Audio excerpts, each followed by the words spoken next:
Hey, football fans. Just want to give a big shout out to Big Slick in Virginia for winning the Week 1 Wednesday winners with 10 wins. So thanks to everyone else for participating and providing some competition.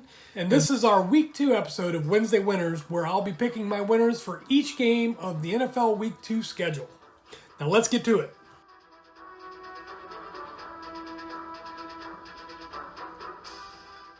Okay, the Thursday night game showcases the Minnesota Vikings at the Philadelphia Eagles. The Vikings suffered a disappointing loss last week as they couldn't handle Baker Mayfield and the Bucs, while the Eagles won a close game in bad weather conditions. I look for the Vikings to bounce back and have a better performance this week, and the Eagles without Nakobe Dean and more than likely James Bradbury will lose this one. Vikings win 30-27. Okay, on to the Sunday games. Green Bay at Atlanta. Both teams won their respective games last week.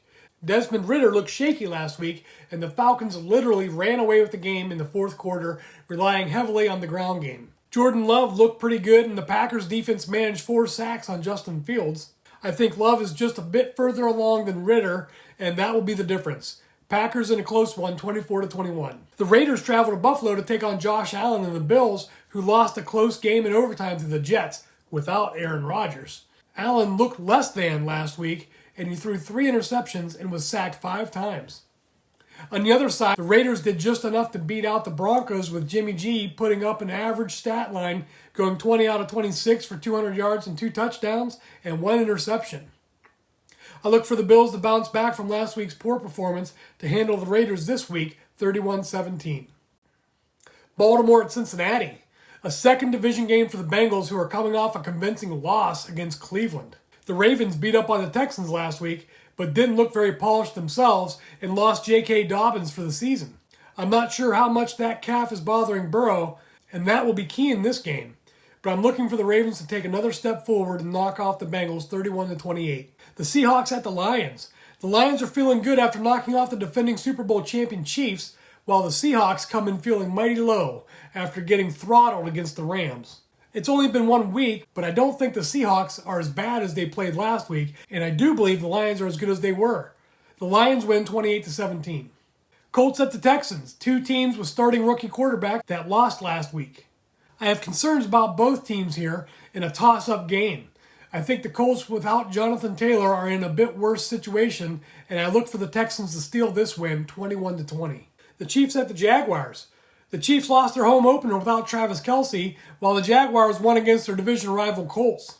I look for the Chiefs to bounce back with Kelce in the lineup and win against a solid Jaguars team 30-21. The Bears at the Buccaneers. Baker Mayfield is trying to jumpstart his career again, and Justin Fields is trying to shake off a Week 1 loss. I think the Bears offense will struggle against this Bucs defense, and if Mayfield can keep playing mistake-free football, the Bucs will win this one 27-20. The Chargers at the Titans. 2 teams coming off a loss with different perspectives. The Chargers lost a shootout with the Dolphins, while the Titans lost a nail-biter with the Saints.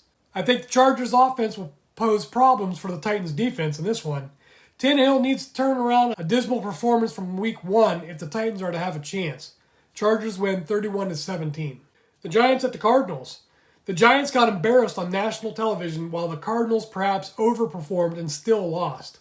Josh Dobbs will get a full week of work under his belt and try to gain some command of the offense, and it's unlikely the Cardinal defense gets another 6-sack performance. I've got to believe that Daboll lights a fire under Big Blue to get them going in the right directions. The Giants win this one 24-10. 49ers at the Rams.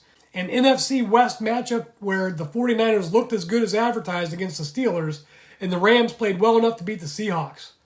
I don't think the Rams are as good as they played last week, but I do believe that the 49ers are just as good as they played last week. 49ers win 35-17. The Jets at the Cowboys. The Aaron Rodgers era has been put on hold for another year. The Aaron Rodgers era has been put on hold for another year in New York, and the Cowboys' star is shining bright after destroying the Giants. Obviously, the big question for the Jets will be quarterback play, while the Cowboys' offense will have to contend with a tough Jets defense. I don't think this one will be as close as the score indicates, but it could be a trap game for the Cowboys. Cowboys win 24-20. Commanders at the Broncos. Sam Howell survived a shaky start, throwing for 200 yards, a touchdown, and an interception, and also lost a fumble, while the Broncos, with a solid performance from Russell Wilson, lost a close one against the Raiders. This is another toss-up game, but I think the Commanders' defense will be too much for the Broncos, and Howell will do just enough to win this one. Commanders win 23-20. The Dolphins at the Patriots. The Dolphins are flying high after a shootout win against the Chargers, while the Patriots are licking their wounds after a loss against the Eagles. The big question for the Patriots is at quarterback. Is Mac Jones the answer? I just don't see it. He might be the best option they have, but he's just not good enough while the Dolphins' offense is firing on all cylinders. The Dolphins win decisively, 31-13. On Monday night, we've got a doubleheader, starting with the Saints at the Panthers. The Saints edged out the Titans behind solid fourth-quarter play from newly acquired Derek Carr, while the Panthers lost a division matchup against the Falcons. The Panthers starting rookie quarterback, Bryce Young, will have his hands full again against the Saints defense, and I think the Saints are the better overall team from top to bottom. Saints win 28-14. The second game of Monday night is the Browns at the Steelers.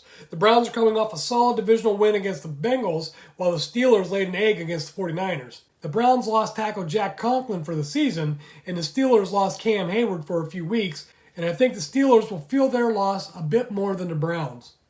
The Browns team looked really good overall, and I expect to see more from the Steelers, but I think the Steelers fall short in this one, 30-27. All right, those are my picks. Don't forget to submit your picks no later than Friday at midnight. You can find both the link to register and the link to make your picks down in the description. Good luck to everyone, and I'll see you next time.